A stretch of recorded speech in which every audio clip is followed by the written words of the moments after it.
What's up, everybody? Today I'm going to be reacting to Jordan Peterson on alcohol. If you like videos like this, make sure to comment in the description, or leave a comment about some other videos you'd like me to react to. But let's get right into it. I'm in a 12-step program. I'm in an AA, right? So I was I'm in recovery, so almost 2 years now. And that really changed my life, getting into, 12 steps. And, and I know that's your book. But one of the things that stuck with me is esteemable people do esteemable things. Mm-hmm. And it's like, right. And it's like when you have that choice to do something. It's better than right. alcohol, man. Yeah. Yeah, and the funny thing is, if you're trying to stop drinking, you need something better than alcohol. Mm-hmm. And alcohol's pretty good. Yeah. So you better find something a lot better, man.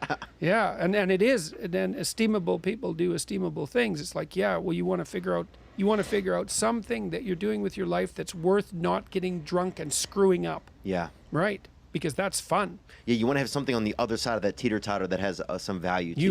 You bet. And so that you can think, no, I'm not going to get drunk and screw that up. Right. Because, you might say, well, why do people drink too much? It's like, if you like alcohol, that's a stupid question. Yeah. Right? It's like, why do people drink too much? Well, because it's great. Yeah. It's like, okay, so why stop? Well, you do stupid things when you're drunk. You hurt yourself. You compromise your health. It's really hard on the people around you. You tend to turn into a liar, and it screws up your life. Yeah. It's like, yeah, but it's pretty fun. Yeah, well, it is. But you need something better than that. And what's better isn't being straight and not making mistakes. It's like that's all prohibition in some sense. What's better is, no, you need an adventure, man. You need to get out there and have something to do. Yeah. I find that people who drink alcohol or do drugs are trying to, it's like an escape from reality. So while you're doing it, you don't have to think about the responsibilities and the things you need to do. It's an easy way out. And in order to like stop drinking or doing those things, you basically, like they're talking about, you need to know what you might lose, like how you might ruin your life, and you also need to know where you're going. So like most people like to stay ignorant about what they're doing to themselves, but the most important thing that I think people could do is to really take a look at where they're headed, and I think that's a big wake-up call for most people. And something worth waking up for. And that's the substitute for the addiction. Actually, the addiction is the substitute for that, if truth be known. Right, but eventually you can flip that around and you can find the much girthier and more. There's a lot of sexy weight in having self-worth, and that's what I've started to slowly find in my life. Yeah, and you might also, like, the thing too is, there's something kind of, I don't know, the bar scene, the heavy drinking scene, there's something kind of edgy about it, and something kind of adventurous about it. And, you see that it's kind of dramatized in people like Tom Waits, who's got that real hard edge, or Johnny Cash, or people, hard-living guys, Oh, yeah. Guys with 6 or 7 livers in them. Yeah, exactly. Yeah, well, there's something kind of romantic about that. Yes. And fair enough, but, well, then what that means is you have to build something like that into your own life. So maybe you need to take an adventurous trip now and then. You got to have something there that's edgy to replace that. And sometimes if people need a catalyst, so there's that moment, right? Like for me, the catalyst was like, I was experimenting with cocaine, and I sacrificed like a neat job opportunity with that. I had planned on being there for the job, and next thing you know, I'd spent the night doing cocaine. Right. So I realized, okay, this is a little out of my control, so I have to make this. But if people don't have that sort of... I'm sure this must have happened when you decided to stop drinking. You must have thought, this isn't good. I'm not going to be funny anymore. I thought that. I thought there was going to be ramifications, yeah. Okay, and so what were they? What did you foresee happening? I thought I wouldn't be funny. I thought that people wouldn't like me. I thought that I wouldn't be able to meet girls if I wasn't drinking or having drugs or... Right, so that was what you were afraid of giving up if you stopped drinking. Right. What were you afraid of happening if you kept drinking? I was afraid of not achieving my dreams. I was afraid of, ending up a drug addict. I was afraid of dying in my sleep. Something, or dying under the influence. Okay, so yeah, it's not like that doesn't happen to comedians. Right, it happens a lot. Yeah, it's one of our, dude. It's one of our go-to moves. Right. Well, right, exactly. Well, it's not an occupational hazard because you're up late at night and you're around bars all the time. It is. Because you're up late at night and you're Chris partying Farley right here. Right. Happened to him. Well, and it happened to all sorts of comedians and rock musicians. It usually happens at about 27. Weirdly enough. So you were afraid you're going to die, or you're afraid you're going to become addicted. So let's say what would have life like been like you for you if you were addicted? So you don't have a career anymore. No. Right? So you've given all that up and failed. So that's fun. So that's going to drive you even more towards drugs. Yeah, it would have been all my dreams. It would have been miserable. Right. It would have been hell. Exactly. So what's interesting to me is that you have the part about where you're going towards self-destruction, and then the other side is what you're giving up.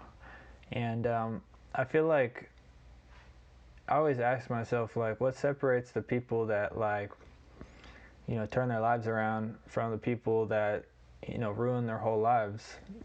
And there's many aspects, but I gotta wonder if, like, one of them is that they don't have anything, necessarily that they're letting go other than their future, because some people don't have a whole lot of, like, self-worth or value or confidence in themselves. So I remember when I used to drink heavily, I always thought I was gonna be okay, but I found myself in some bad situations that had me rethink things. But I felt like I always had, like, these standards for myself that kind of allowed me to not get too bad, even though I got in a lot worse of a situation than I ever thought I would be in. It's interesting. So why quit drinking? So I don't end up in hell. Hey, there's a reason to stop. And then if you make that hell real, it's like, here's all the details of my personal hell. Yes, let's avoid that. Right. So then you have something to run the hell away from. Right. So now you have something towards and something to run away from. And I'll say this too, if there's any young men or women out there who are listening to Jordan feeling like, well, I don't know if, if I start doing something different, like my friends are going to act a certain. Yeah, they are. They are. Yeah, that's right. But you're going to start creating conversations. You're going to become the intrigue because you're going to be bringing something new to the table. You're also going to find out who your friends are. Yeah. Because if you're starting to put your life together and you have friends that object, those are not friends. Those are just people you know. They're not friends, because a friend is someone, this is one of the hallmarks of a friend. Here's 2 hallmarks. Mm-hmm. A friend is someone you can tell bad news to, and they won't tell you why you're an idiot, and they won't interfere with your suffering. They'll just listen, and maybe they'll suffer along with you. Okay, so you can tell bad news to them, and they won't tell you some worse thing that happened to them. They'll listen, and they'll suffer along with you. But a friend is also someone you can tell good news to. And the friend will say, wow, in this veil of tears, something good happened to you. Great, man. Congrats. I'm wonderful. It's rare. It's unlikely. Good for you. I hope 10 more things like that happen. And they're not envious, and they're not jealous, and they're not one-upping you. And if you're trying to get your life together, if you're trying to get your life together and your friends get in the way, that's actually real useful for you, because you've now identified who your friends aren't. And you might think, well, I can't give them up. It's like, oh, yes, you can. And not only can you should, and it would be better for them. Because if they're aiming down and they want you going down with them, there's nothing good about what's happening to them, and there's certainly nothing good about that for you. Yeah, they're not going to, and then they're going to learn, wow, I'm going to lose friends if I continue in these directions. Yeah. Exactly. Why is it hard for people to let go of what's so familiar to them, even if it's bad? Well, because it's complicated. And the thing, that's a really good question.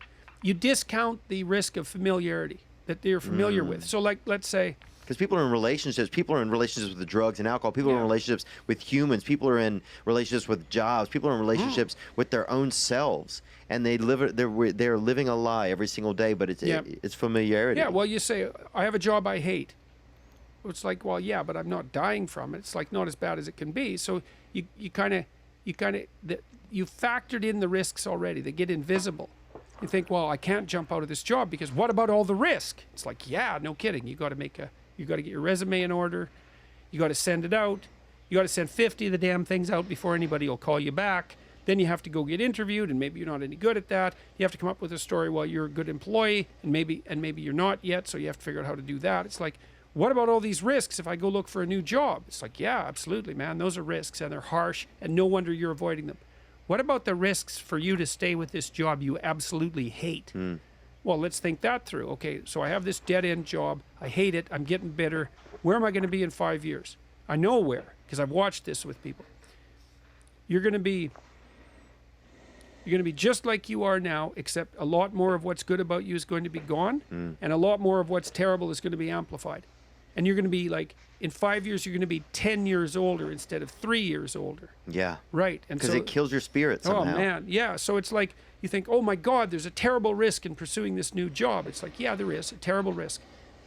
There's a terrible risk in you staying with your job right now. And so one of the things that's really freeing to understand is that you're screwed no matter what you do. There's no secure path forward. Give it up. It's risk everywhere. You think, oh my God, that's terrible. It's like, yes, except for two things. You can pick your risk. That's the first thing. So you get to pick your poison. That's something. And second, you're a lot tougher than you think. So even though there's risk everywhere, if you confront it forthrightly, what you'll find is that you can actually handle the risk. That's that's interesting that sometimes, because people are afraid of risk, they won't change their circumstance even if they're in a really bad one. Sometimes people have to become so miserable before they start to make a change, and some people never do, and then it's just a soul crusher. But it's interesting what Jordan Peterson's saying, because he's saying that there's risk in everything. So like, you basically have to take the risk towards a valuable pursuit, or else your soul is going to be crushed, because deep down in your heart that you aren't living up to your potential and you're suffering from it. It's the security. That's beautiful. And there's so much growth to be had right there when you realize how much, like, there were times I was like, man, I could never be a sober person because I'm afraid of, I can't communicate with women, or I'm afraid to, stand around in a circle with tough guys without having like a beer in my hand, or like all these little crutches, I can't.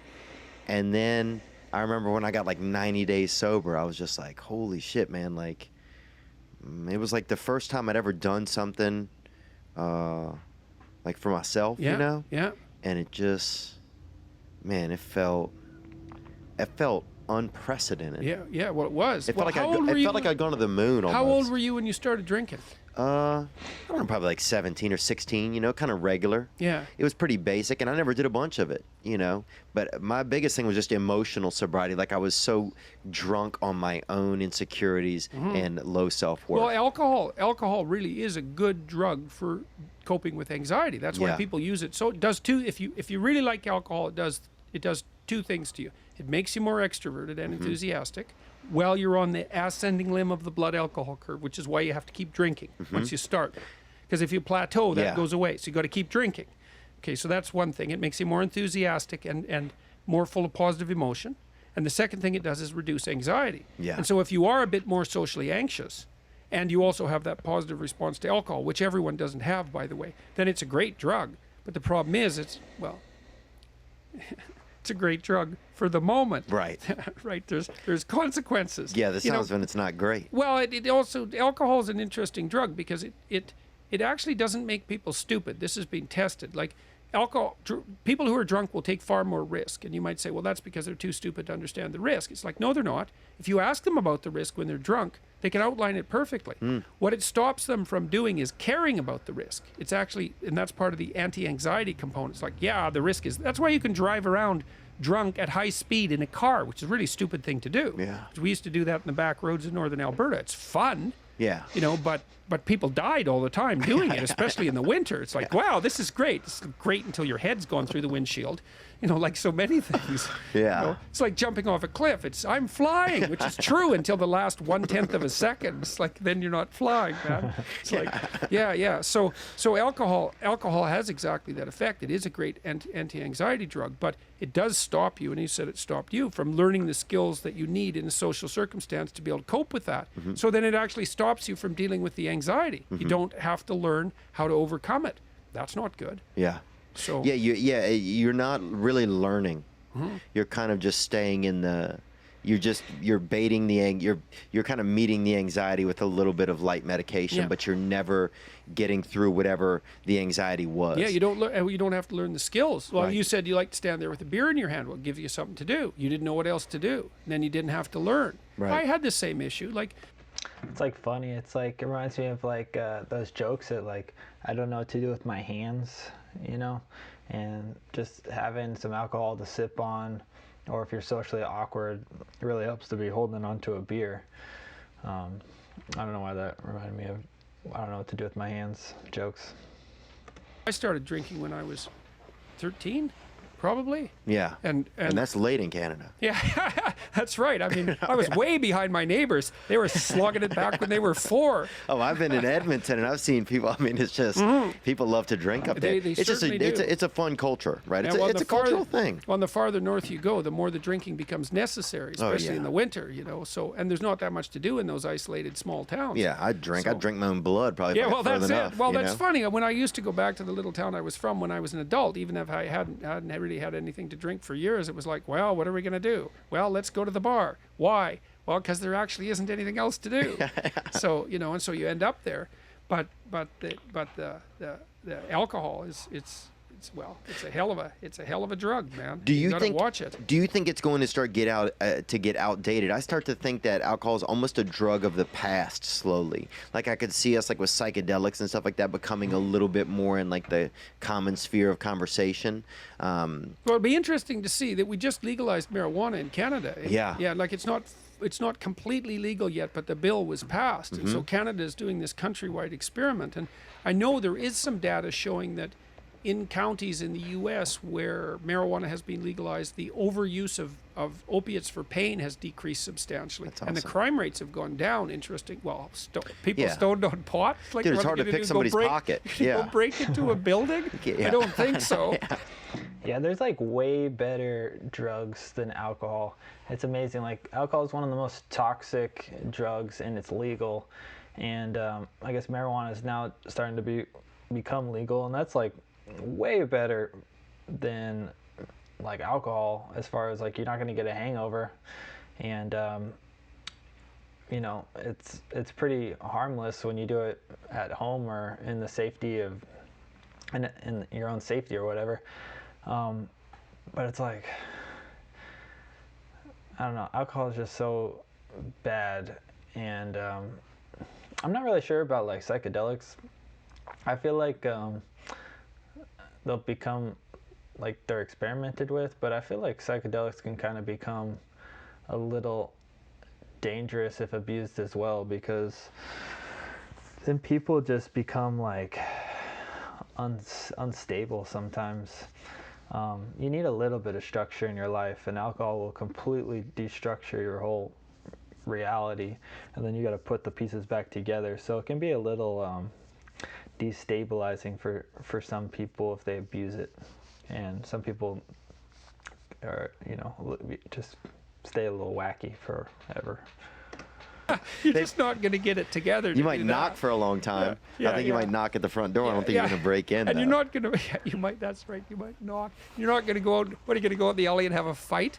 No, you're not.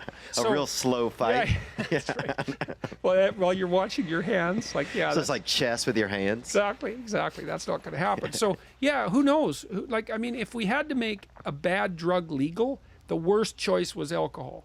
It's definitely the case. And I'm saying that as somewhat of a fan of alcohol. Like, No, me too. Yeah, I like it. But it's a bad drug, man. And is it also starting to become archaic as we get into drugs that are, people are using psychedelics more, where people are a little bit curious about drugs that make you think instead of instead of drugs that make you not think. Right. Yeah. Right. Yeah. Yeah, because alcohol is kind of an escape into, well, it's not full unconsciousness, although it certainly can be. Yeah. But yeah, and alcohol also makes people aggressive. It's the only drug we know that actually makes people aggressive. So you see a massive effect on crime rates because half the people who murder someone are drunk. Oh yeah. And half the people who are murdered are drunk. And and you're most likely to be murdered by a family member. Yeah. So I've been joking with my audiences is like, well, if you really want to get killed, the best thing to do is go drink with a family member. Yeah. So which is actually statistically true, which is terribly comical. It's like, yeah, go get drunk with your family if you want to die. Good evening, good afternoon, and other times. Thanks for watching that video you just saw. I mean, it was okay. You're welcome. And thank you guys for watching this video with me reacting a little bit. If you like this video, then give a comment in the comment section on some other videos, or give me some ideas of some other videos that you might want me to react to. Also, make sure that you subscribe and like the video. Helps with the algorithm. Again, I appreciate you guys for watching, and I will see you guys the next time. Peace.